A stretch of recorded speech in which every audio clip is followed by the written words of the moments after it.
டெல்லிக்கு போயிட்டு திரும்பி வந்ததற்கு பிறகு செய்தியாளர்களிடம் பேசும்போது அவர் சொல்றது என்ன, ஓபிஎஸ் இணைவாரா அப்படின்னு கேட்டா பிரிஞ்சது தான் அப்படிங்கிறார். அப்ப பாஜகவுடன் கூட்டணி அப்படிங்கிறது கூட அவர் கொஞ்சம் இறங்கலாமே தவிர ஓபிஎஸ்ஐ இணைத்துக் கொள்வதற்கு அவர் தயாராக இல்லை. அந்த மன உறுதியினுடைய விளைவு தான் செங்கோட்டையனுக்கு போனை போட்டு நீங்க வாங்கன்னு கூப்பிட்டது. இன்னைக்கும் திருப்பி போறதா ஒரு தகவல் இருக்கு. சரியா? அப்ப என்னன்னா அவங்க ஆல்டர்னேட் ஒன்று யோசிக்க ஆரம்பிக்கிறாங்க. இதை ஒப்புக்கொண்டு செயல்படுத்த ஒத்துழைத்தால் எடப்பாடி இதே இடத்தில் இதே கௌரவத்தோடு இதே பதவியோடு தொடர்வார்.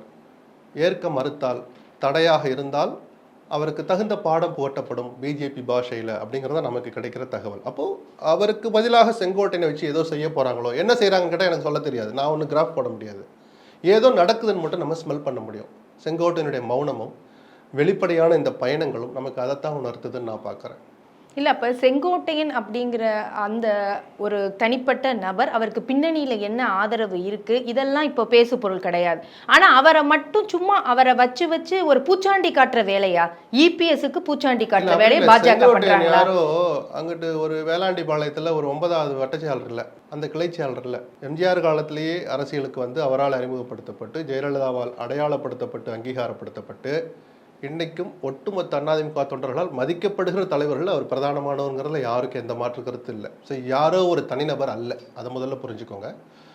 இப்போ இவ்வளவு பிடிவாதம் பிடிக்கிற எடப்பாடிக்கு யாரை வச்சு நான் பண்ணலாம்? அதில் கம்யூனல் ஈக்குவேஷன் இருக்கு, குவாலிஃபிகேஷன் இருக்கு, விசுவாசத்தில் எந்த வகையிலே குறைந்தவர் அல்ல எடப்பாடிக்கு செங்கோட்டையன். இதையெல்லாம் கணக்கு போட்டு தான் அவரை வச்சு ஏதாவது செய்யலாமான்னு. இப்போ என்ன செய்ய போறாங்க தெரிஞ்சுதான் நல்ல சாய்ஸாக கெட்ட சாய்ஸாக நம்ம ஒரு முடிவுக்கு வர முடியும். எப்படி செய்ய போறாங்கிறதையும் நம்ம கவனிக்க வேண்டியிருக்கு. அதெல்லாம் நம்ம பொறுத்திருந்து தான் பார்க்கணும். ஆனால் நீங்கள் தனிநபர் இல்லை அப்படின்னு சொல்கிறீங்க. ஆனால் அந்த அத்திக்கடவு அவினாசி அந்த விழாவில் தான் இந்த உரசலே வந்தது இபிஎஸ்க்கும் செங்கோட்டையன் அவர்கள். அது ஒரு காரணம் தான்.